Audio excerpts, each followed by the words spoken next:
Pourquoi est-ce que sur une Starkvarg, il n'y a pas de boîte de vitesse? Et la question sous-jacente qui va avec et qui est presque plus intéressante encore, pourquoi est-ce que sur un moteur thermique, on a besoin d'une boîte de vitesse? On répond à ça maintenant.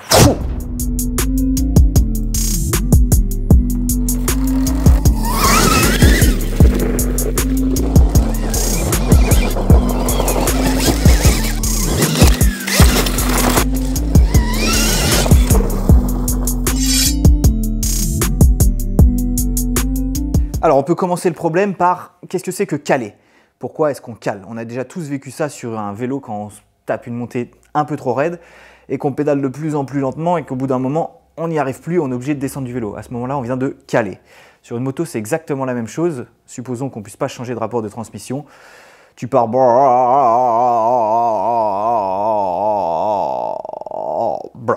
Tu viens de caler. Pourquoi est-ce que tu cales? C'est parce que tu n'as pas suffisamment de couple par rapport à la résistance que tu dois affronter. Il y a plusieurs types de résistance dont les principales sont la résistance au roulement, la résistance aérodynamique et la résistance à la pente. Ici, j'ai pris l'exemple d'une résistance à la pente due à une pente vraiment beaucoup trop raide. Ce qui se passe, c'est que tu as une résistance due à la pente qui est supérieure à ton couple et donc ton moteur il ne va pas prendre des tours, il va au contraire perdre des tours. Là, j'ai pris l'exemple d'une pente, mais ça peut être la même chose dans de la boue, quoi. Tu peux tout à fait caler de la même façon. Blah, plus rien. Et en fait, une courbe de couple d'un moteur thermique, elle a souvent à peu près la même forme, c'est-à-dire qu'elle part de zéro et qu'elle monte progressivement. Donc, tu as de plus en plus de couples jusqu'à un maximum avant que ça commence à descendre et qu'à un moment, ça s'effondre complètement. Et ça fait...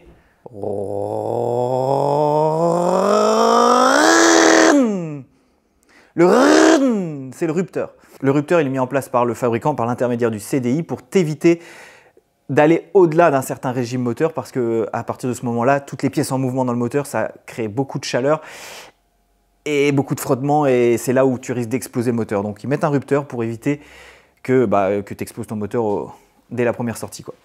Et en fait, toutes ces résistances aérodynamiques au roulement et dues à la pente, elles vont venir consommer quelque part du couple. Si ton couple est supérieur à la résistance, par contre, il va réussir à augmenter sa vitesse de rotation et donc à aller de plus en plus haut vers le maximum de couple.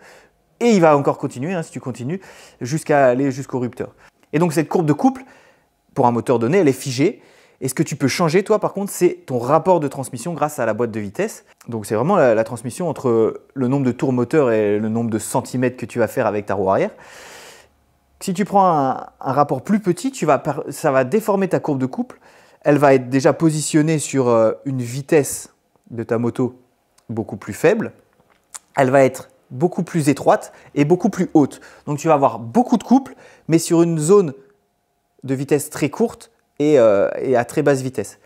Donc plus tu descends dans tes rapports, plus ça va avoir cet effet. Et donc, ce qui va se passer, c'est pour ça qu'une première, souvent, elle est très courte. On dit qu'une première est courte. Et en fait, du coup, ça va faire... Et il faut passer tout de suite la 2. Parce qu'elle est super courte. Par contre, voilà, elle te permet de sortir d'un peu n'importe où et de partir surtout de zéro assez facilement. Et en vélo, c'est exactement la même chose que tu fais quand tu mets ta chaîne au plus haut de ta cassette. Et tu vas mouliner, mais tu vas réussir à monter des trucs que tu n'aurais pas monté si tu n'étais pas allé jusque-là. C'est pour ça qu'aujourd'hui, on a des cassettes en 51 avec énormément de dents. Ça te permet de faire des montées très raides. Par contre, tu roules très lentement. Et c'est ça qui se passe en fait, c'est que tu troques de la vitesse contre du couple ou du couple contre de la vitesse. Sur une moto, c'est exactement la même chose. Quand tu passes la 4, la 5, la 6, tu vas diminuer ton couple, mais c'est plus si intéressant que ça parce que toi, ce qui t'intéresse à partir de ce moment-là, c'est d'avoir une vitesse plus grande. Et donc effectivement, ta plage de couple, elle va être bien aplatie, bien grande, mais le couple ne va pas être très élevé, quoi. Donc si tu multiplies ta courbe de couple caractéristique de ton moteur thermique par sa vitesse de rotation, tu obtiens la courbe de puissance qui a à peu près la même forme mais en décalé puisqu'elle va partir de zéro, elle va monter jusqu'à un maximum qui va être après le maximum du couple et il va finir de toute façon par s'effondrer puisque ton couple s'effondre. Regardons justement ce qui se passe avec la boîte de vitesse. D'un point de vue puissance, quand tu changes de rapport, tu ne changes pas ta puissance max. Ce qui fait, c'est que tu déplaces ta courbe de puissance par rapport à toute ta gamme de vitesse utilisable par ta moto. Et donc, les constructeurs s'arrangent pour avoir quelque chose d'utilisable entre 0 et peut-être, je ne sais pas, 100, 130, 140 km/h. Et donc justement, c'est ça qui est super intéressant avec une boîte de vitesse, c'est que ça te permet à la fois d'avoir beaucoup de couple à basse vitesse, mais aussi d'avoir ta puissance un peu où tu veux par rapport à la vitesse à laquelle tu roules. Et après, ce qu'il faut faire, c'est être capable de rouler au bon RPM, quelle que soit ta vitesse, en se mettant sur le bon rapport pour pouvoir justement avoir le moteur le plus efficace possible et surtout que tu n'aies pas à un moment un couple inférieur à toutes tes résistances qui fait que ton moteur va commencer à perdre des tours minutes, à perdre son régime et du coup à aller jusqu'à caler quoi, ou à t'obliger à descendre un rapport. Si tu es un petit peu en sous-régime, tu peux débrayer ton moteur. Alors quand tu prends l'embrayage, on dit débrayer parce qu'en fait ça débraye le moteur de la transmission et du reste. Et du coup justement tu débrayes, du coup le moteur il a plus de charge, donc lui il va facilement remonter dans les tours et en même temps en général quand tu prends l'embrayage ça fait tout de suite. Et là tu vas le mettre dans les tours et lâcher ton embrayage pour justement espérer que le fait de lui redonner des tours, ça va permettre de sortir un petit peu de ton sous-régime, de prendre un peu de vitesse et de retrouver un bon RPM, entre guillemets, entre parenthèses, entre ce que tu veux en fait. Quand tu vas relâcher ton embrayage, du coup, il va prendre la charge et donc du coup, le moteur il va descendre dans les tours, mais il faut qu'il descende pas trop pour justement ne pas caler. Si il descend trop, il va arriver trop bas, la résistance que tu lui as mis est supérieure à ton couple et du coup, bleu. Ça fait ou alors pour un deux temps. Donc tu mets plus de tours. Mais t'entends que tu redescends sur ta courbe puisque ça fait le. Donc tu redescends. Ce qui fait que le moteur est en prise maintenant et du coup il redescend un petit peu sur sa courbe de couple et c'est à toi de gérer après tes vitesses. C'est pour ça que c'est super intéressant d'avoir un moteur avec du couple parce que tu n'es pas obligé d'avoir un petit rapport super étroit. Ton petit rapport il peut déjà être assez large, donc utilisable sur une grande plage et tous les autres sont d'autant plus larges. Et du coup, tu as suffisamment de couple tout le temps pour pouvoir t'en sortir. Là où, à l'inverse, un moteur pas très puissant et pas très coupleux, lui, il a besoin de plein de rapports pour pouvoir justement bien moduler sa vitesse, sa puissance et l'avoir partout et avoir suffisamment de couple en bas. Exemple tout simple, le 125, c'est l'enfer. Un 125 aujourd'hui, ça a forcément 6 vitesses. Moi, mon 450 de l'époque et jusqu'à peut-être encore aujourd'hui, 450 KTM, 4 rapports. 4 rapports, j'utilisais principalement la 2 et la 3 point barre. La 1, j'y allais jamais. La 4, c'est que seulement sur les grandes lignes droites. Alors que le 125, tu utilises les 6 rapports et quasiment tout le temps, quasiment, tu en utilises 4 par petit bout de ligne droite, ça c'est sûr, tu pars, ça fait.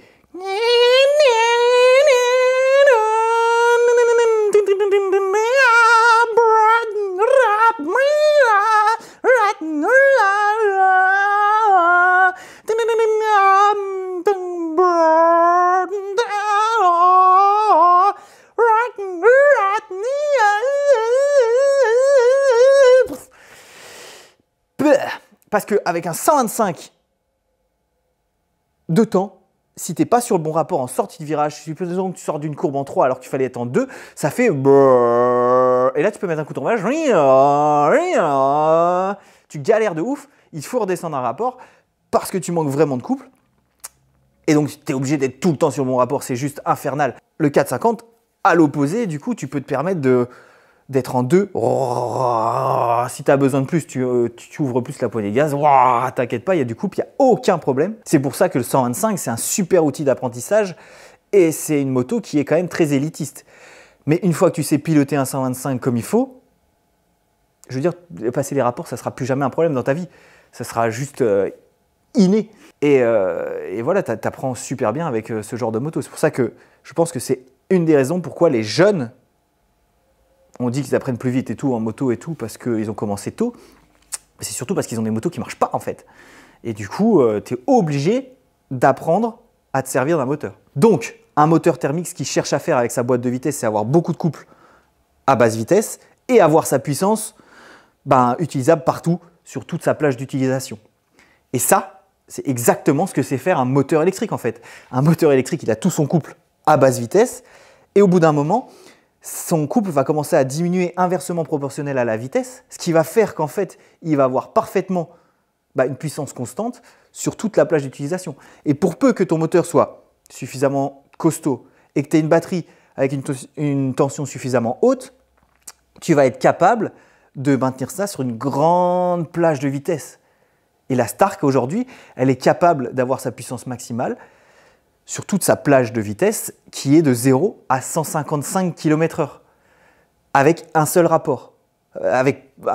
Et donc pas de boîte de vitesse, quoi. Donc le moteur électrique fait sans boîte de vitesse ce qu'a du mal à faire un moteur thermique avec sa boîte de vitesse. Et donc c'est beaucoup plus simple aujourd'hui pour un pilote débutant de commencer avec une Stark plutôt que de commencer avec une 125. Est-ce que c'est une bonne idée? Je ne sais pas. Par contre, pour un pilote expérimenté qui a l'habitude de faire beaucoup de motos depuis longtemps, passer les rapports, c'est pas un problème. Donc c'est vraiment, je veux dire, être sur le bon rapport, c'est même pas une question que tu te poses. D'ailleurs, je me souviens très bien qu'à l'époque, on me demandait, tu passes en combien la table là ou le camel là? Je savais pas, parce que je faisais tout au ressenti et à l'oreille, quoi, ou aux sensations. Mais en fait, c'est une très bonne question, et c'est aujourd'hui que je me rends compte que c'est une bonne question, parce que si tu as une moto équivalente, un poids équivalent,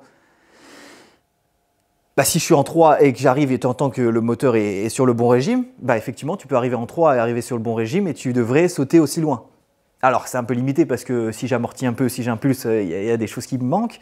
Mais effectivement, ce que je comprends aujourd'hui, c'est que un rapport de transmission avec un régime moteur égale une vitesse, en fait. Donc, c'est une bonne question, mais en même temps, on n'a pas forcément besoin de compter les rapports quand on roule, hein. D'ailleurs je ne l'ai jamais fait, parce que à l'ouïe, tu entends si c'est sur le bon rapport ou pas. Et ça suffit en fait. Un moteur électrique n'a pas besoin de boîte de vitesse. Malgré tout, il y a des voitures avec des boîtes de vitesse et des moteurs électriques. C'est possible de mettre une boîte de vitesse sur un moteur électrique. Ça te permettrait peut-être d'avoir un moteur plus petit ou d'aller encore plus vite sur une plus grande plage de gamme de vitesse et donc d'avoir peut-être une batterie moins grosse. Donc il y a plein de choses sur lesquelles on peut jongler, mais aujourd'hui, Stark, ils se sont fait cette réflexion de se dire, ok, on peut se passer d'une boîte de vitesse, ça nous permettra d'avoir un moteur un poil plus gros et surtout une batterie un peu plus grosse, ce qui va nous permettre à la fois d'avoir plus d'autonomie ou d'avoir une plus grande plage d'utilisation de vitesse sans avoir à introduire une boîte de vitesse. Donc, par contre, un bon pilote, il sait faire en sorte qu'un inconvénient devienne un avantage pour lui. Notamment cette boîte de vitesse qui est un inconvénient par rapport à un moteur électrique. Eh ben, on va s'en servir pour piloter. C'est-à-dire que si je descends un rapport et que je fais volontairement en sorte d'être pile poil sur le bon régime, voire limite en sur-régime, ma moto... Et là, je passe un rapport de plus pour la rendre un peu plus douce et...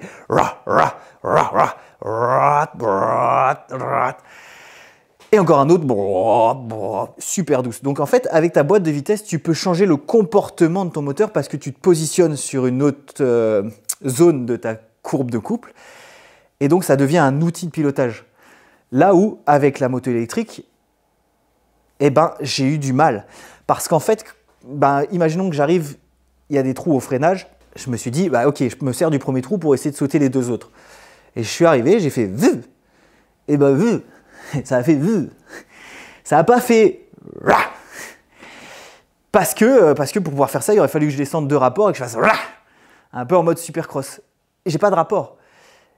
Mais pourtant, si tu regardes les courbes de puissance et les courbes de couple, le moteur électrique, il a tout. Il peut le faire. Mais c'est juste, tu changes complètement de paradigme. Tu peux pas faire RAH, RAH. Ça fait pas RAH. Ça fait VUV, VUV, VUV. Ça fait VUV, VUV. Ça fait ça fait là il y a de la puissance. Et donc du coup il faut changer un petit peu de manière de fonctionner. Effectivement, si je veux sauter ces 3 trous, il ne faut pas que je fasse va en descendant 2 rapports, ça je peux pas. Il faut que je fasse ça. Et là, t'inquiète pas, le couple je l'ai, il n'y a pas de problème. Mais c'est tout un changement et auquel il faut s'habituer. C'est différent, c'est un autre pilotage.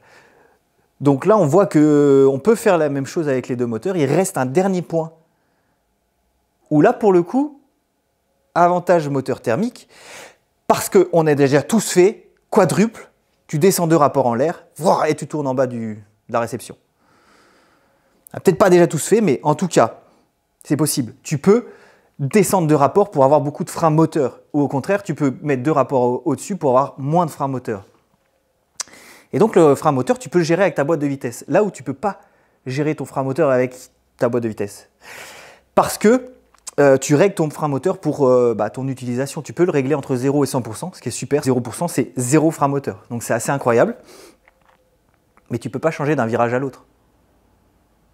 En tout cas, pas comme une moto thermique où tu as l'habitude de le faire avec tes pieds. Là, tu pourrais éventuellement le faire en changeant de mode au guidon. Donc, au sein d'un même tour, tu pourrais te dire, ok, ce freinage-là, tac, je change de mode, beaucoup de frein moteur. Et pour le reste du circuit, je change de rapport et j'ai moins de frein moteur. Donc, tu peux toujours faire quadruple. Cette fois-ci, au guidon, tu changes de mode et tourner avec beaucoup de frein moteur. Et rechanger pour avoir moins de frein moteur. Je ne le fais pas encore, hein. Je n'ai pas eu l'occasion ni l'envie de le faire, mais c'est une perspective. Effectivement, tu pourrais quand même le faire. Donc avec un moteur électrique, tu peux normalement tout faire, mais tu changes quand même de paradigme. C'est une autre manière de faire, une autre manière de voir les choses. Mais c'est super intéressant, c'est super cool et j'espère que vous aurez appris pas mal de choses avec ça. Je sais plus ce que je...